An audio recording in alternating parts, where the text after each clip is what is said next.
बढ़िया बढ़िया काम करते हो, मेरा मन करता है कनॉट प्लेस के चौराहे पे आपकी मूर्ति लगा दे। अरे बोला राजेश चेतन जी जिंदा जी मूर्ति लगा। मैंने कहा क्यों नहीं, जब यूपी वाले 1000 मूर्ति बहन जी की लगा सकते हैं तो दिल्ली वाले भाई साहब की नहीं लगा सकते। राजेश भाई आइडिया तो अच्छा है, कितना खर्चा करवा दोगे? मैं ज्यादा नहीं 5 करोड़। बोला तू मुझे 2.5 करोड़ दे, मैं ही खड़ा हो जाऊंगा। एक बार तालियां बजाए जोरदार।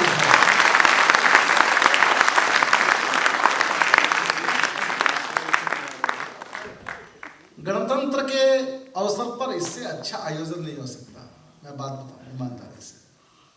और मैं एक प्रार्थना करता हूं आज आरपीजी के मित्रों से, आपने ये कार्यक्रम आज पहली बार किया है, आज एक संकल्प इस मंच से लेना चाहिए, अगर शहनवाज भाई आके दे तो ये कार्यक्रम हर साल होना चाहिए इसी तरह से।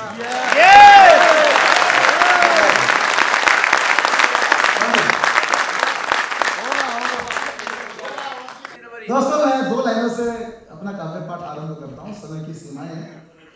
कल बुर्ज खलीफा को तिरंगे में रंगा देखा, कई बार आंखों में आंसू निकले खुशी के। मैंने क्या क्या दुनिया में चमत्कार हो रहा है साहब, आसान नहीं है बुर्ज खलीफा को तिरंगा में रंगना, आपको पता नहीं है।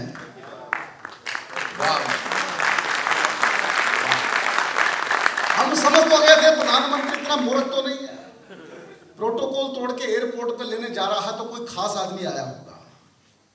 तो ध्यान में आया कि हिंदुस्तान क्या दुनिया का 90% तेल जिसके हाथ में है वो आया है। शाम को बुर्ज खलीफा जब तिरंगे में रंगा देखा तो कवि ने 2 लाइनें लिखी, 2 लाइनें आप तक भेजता हूं, अच्छी लगे तो फिर समर्थन करना। आप बहुत अच्छा सुन रहे हैं, मैं ईमानदारी से बताता हूं। कुछ लोग ऐसे हैं एक इक्का दुक्का जो समर्थन करने में बड़ी कंजूसी कर रहे हैं, बाकी अच्छा सुन रहे हैं। हिंदुस्तानियों की प्रॉब्लम क्या है आप देखना, मंगलवार को हनुमान जी के मंदिर में जाना, हनुमान जी के मंदिर में हनुमान जी को पकड़ के हनुमान चालीसा सुनाएंगे। आप बूटी लाए थे, पहाड़ लाए थे, ये किया वो किया फलाना किया, हनुमान जी प्रकट हो गए। बोले काम तूने किए थे कि मैंने किया? मतलब पर वो काम तो आपने किए थे। बोला फिर तुमको क्या मतलब मैंने कर दिए? बोला मतलब है प्रभु, पड़ोस में प्लॉट बिक रहा है 500 गज का, 100 रुपए का प्रसाद लाया हूं, मेरे नाम कराओ। जब मंदिर में भगवान की मूर्ति की तारीफ कर सकते हो, प्रशंसा कर सकते हो, तो भगवान की बनाई 3 मूर्तियां आपके सामने बैठी है यार, उनकी तारीफ कौन करेगा?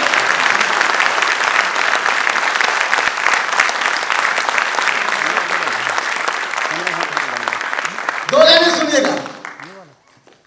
बुर्ज खलीफा गा रहा, बुर्ज खलीफा गा रहा हिंदुस्तानी मंत्र, बुर्ज खलीफा गा रहा। और चौथी पंक्ति आप तक आएगी, तालियों में बदल देना बोले। दूसरी पंक्ति, बुर्ज खलीफा गा रहा हिंदुस्तानी मंत्र, अमर रहे जग में सदा भारत का गणतंत्र, अमर रहे जग में सदा भारत का गणतंत्र।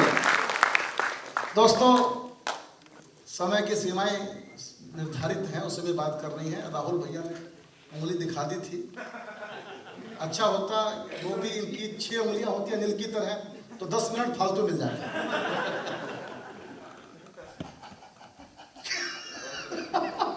गोविंद भाई क्यों? मैं सुनाता हूं आप लोगों को। कुछ लोग कल तक समझेंगे मैं क्या बोलते हैं,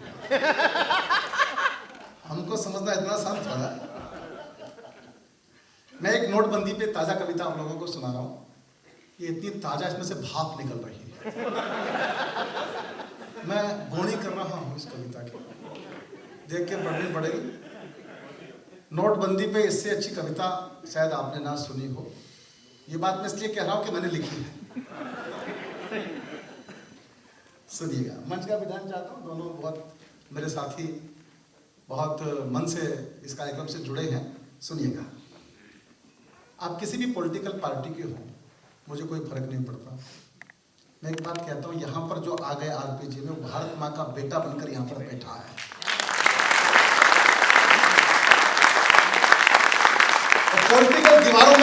मैं इतना जानता हूं। बस अपने राजनीतिक दुशालों को थोड़ी देर के लिए दूर करना और चेतन जी को सुनना। राजनीति सच में नंगी हो गई, राजनीति सच में नंगी हो गई जब से घर में नोटबंदी हो गई। समर्थन कमजोर है, ऐसा मजा नहीं आता। राजनीति सच में नंगी हो गई जब से घर में नोटबंदी हो गई। ठप पड़ी संसद है अपनी क्या कहें। वो कह रहे हैं वो नहीं चलने दे रहे, वो कह रहे हैं वो नहीं चलने दे रहे। मैं बताता हूं क्यों नहीं चलने दे रहे। राजनीति सच में नंगी हो गई जब से घर में नोटबंदी हो गई। ठप पड़ी संसद है अपनी क्या कहें। लीडरों को फंड की तंगी हो गई, लीडरों को फंड की तंगी हो गई। और वादियों में पत्थरों का क्या हुआ। मैं कश्मीर की बात कर रहा हूं दोस्तों। और चलाओ पत्थर। वादियों में पत्थरों का क्या हुआ। फिर तालियां चाहिए, पूरा समर्थन चाहिए आप लोगों का। अरे सुन लो, मैं बैंक नहीं हूं, मुझे आप पे भरोसा है। अरे माल तो चेक करो। वादियों में पत्थरों का क्या हुआ, वादियों में पत्थरों का क्या हुआ। हुर्रियत को भीख मंगी हो गई, हुर्रियत को भीख मंगी हो गई। माओवादी लाल झंडा झुक गया, माओवादी लाल झंडा झुक गया। काले धन की नाकाबंदी हो गई, काले धन की नाकाबंदी हो गई। भ्रष्टाचारी डर रहे हैरान है, भ्रष्टाचारी डर रहे हैरान है। नोट की क्यों चालबंदी हो गई, नोट की क्यों चालबंदी हो गई। माया ममता और पप्पू रो रहे। सारा दुख इन्हीं को है क्या। माया ममता और पप्पू रो रहे। दोस्तों मैं भी बैंक में एक दिन गया, मैं हो सकता है मेरा फोटो भी टेलीविजन पर आ जाए। तो साहब मैं लाइन में खड़ा हुआ तो मेरे पीछे चार आदमी को बीच के बाद एक बुजुर्ग खड़े थे, 70-72 साल के होंगे, 75 साल के। मुझे दया आई, मैं उनके पास गया। मैंने कहा बाबा आप मेरे जगह आ जाओ, आगे आ जाओ। अरे बोला मैं बिल्कुल जवान हूँ, चिंता मत कर, मोदी ढंग के काम करता रहे, मैं जिंदगी भर लाइन में खड़ा होने को तैयार। तब मैंने दो लाइनें लिखी, माया ममता और पप्पू रो रहे।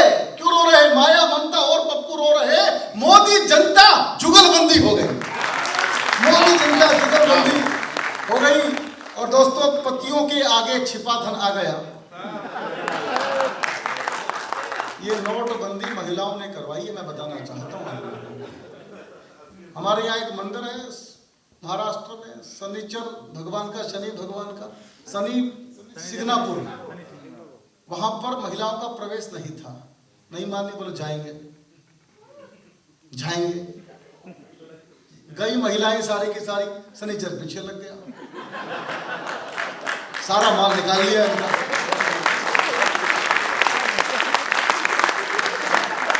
ये सारा चक्कर मोदी ने नहीं किया भाई, ये महिलाओं ने करवाया।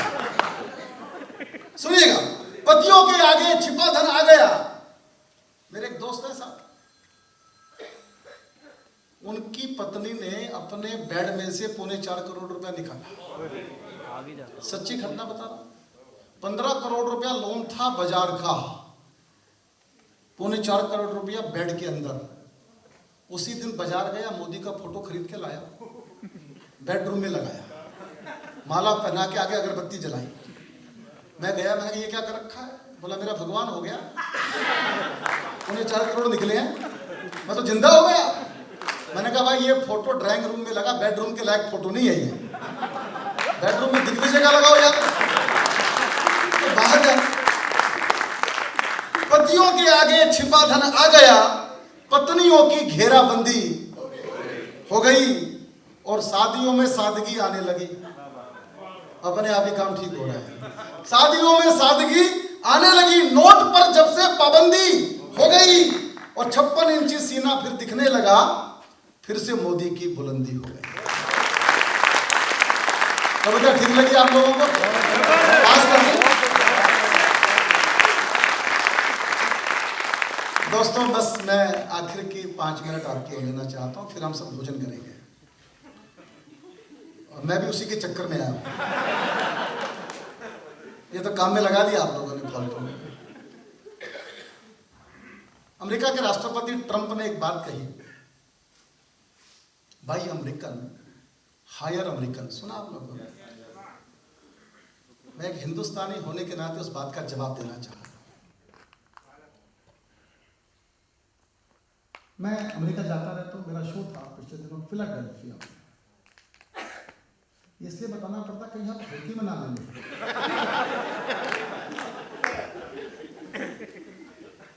तो साहब वहां गया तो होटल की दीवार पे राधा कृष्ण का बहुत बड़ा फोटो। मैंने होटल के मालिक से पूछा कि अमेरिका है कि वृंदावन है? बोले चेतन भाई अमेरिका है। मैंने अमेरिका के किसी होटल की दीवार पे राधा कृष्ण का फोटो कैसे लगा दिया? बोले चेतन जी जहां भी जाओगे ऐसा ही मिलेगा।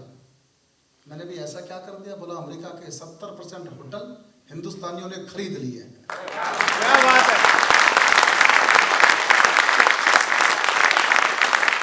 इससे पहले मैं पाकिस्तान के खिलाफ कविता लिखा करता था। मैंने पाकिस्तान को अंतिम प्रणाम किया। मैंने कहा 2 करोड़ की कविता 2 कौड़ी के पाकिस्तान पर खर्च करने की जरूरत क्या है? अमेरिका को पकड़ो। अपनिया तो कहा जिसका जन्म होगा उसकी मौत निश्चित होगी। आप में से कोई बता सकता है भारत कब पैदा हुआ? पता ही नहीं कब पैदा हुआ। पाकिस्तान कब पैदा हुआ? 14 अगस्त 1947 को। और जब जिसका जन्म होता है और उसकी मौत निश्चित होती है, पाकिस्तान पर कविता लिखूं? जरूरत ही नहीं, अपने आप ही जो होना होना है। तो मैंने पाकिस्तान को छोड़ के अमेरिका के बारे में कविता लिखना शुरू किया। मैं वो कविता ट्रंप को जवाब देना चाहता हूं इस मंच के माध्यम से। ओबामा ने कहा आने वाले समय में ये होने वाला है कि कोई हिंदुस्तानी अमेरिका का राष्ट्रपति होगा। आपने सुना होगा। हाँ, ओबामा को समझ में आ गया यही होने वाला। कैसे होगा मैं बताता हूं। अमेरिका की कुल आबादी है 25 करोड़। वहां का जो इमिग्रेशन म्यूजियम है मैनहट्टन में, उसके हिसाब से 25 लाख हिंदुस्तानी पहुंच चुके हैं। अब आप मुझे ईमानदारी से बताओ 4-5 साल में अपने लोग कितने हो जाए? और ये काम बिहार को दे दें, 2 साल में निपटा दें, क्योंकि लालू जी हमारे देश के सबसे ईमानदार नेता हैं। ईमानदार इसलिए है कि जिस जेल का उद्घाटन किया उसमें खुद बंद रहे। इससे बड़ी ईमानदारी क्या हो सकती है? मैंने तो कहा अच्छा होता उनसे किसी शमशान घाट का उद्घाटन करवाया जाता, कम से कम एक तो नहीं पड़ता। अब हालत क्या है?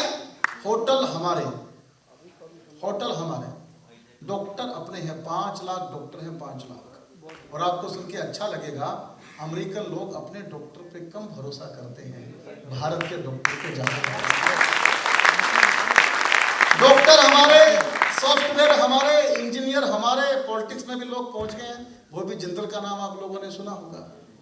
जिनको दिल्ली में चुनाव लड़ने की इच्छा हो, किसी भी पार्टी का टिकट ना मिलता हो, अमेरिका से ट्राई करो, मिल जाएगा। और नासा जो विश्व का सबसे बड़ा रिसर्च इंस्टीट्यूट है, उस नासा में भी 36% वैज्ञानिक अपने भारत के। पंक्तियां सुनिए और विदाई दीजिए। विश्व जीतने वाला घोड़ा हमने ही तो छोड़ा है। विश्व जीतने वाला घोड़ा हमने ही तो छोड़ा है। परमाणु से हमने जग को मैत्री युग से जोड़ा है। अमेरिका भी हमको अपने घर पर आज बुलाता है। चीन हमारे घर पर आकर समझौता कर जाता है। अपने डॉक्टर वैज्ञानिक तो दुनिया भर में छाए हैं। कंप्यूटर में हमने जग में कीर्तिमान बनाए हैं। और विश्व जीतकर जिस दिन भारतवासी घर पर आएंगे, अश्वमेध यज्ञ पूर्ण होगा, गीत खुशी के गाएंगे। उस दिन अपने भारत भूमि पर नई दिवाली आएगी। उस दिन भारत माता जग में वंदनीय कहलाएगी। मैं उस दिन के इंतजार में दीपक रोज जलाता हूं। कब आएंगे राम लौट कर घर घर अलग जगाता हूं। राम लखन तुम नव भारत के जग को ये बतलाना है, और भारत के गौरव का झंडा दुनिया पर है। क्या बात है, बहुत अच्छे।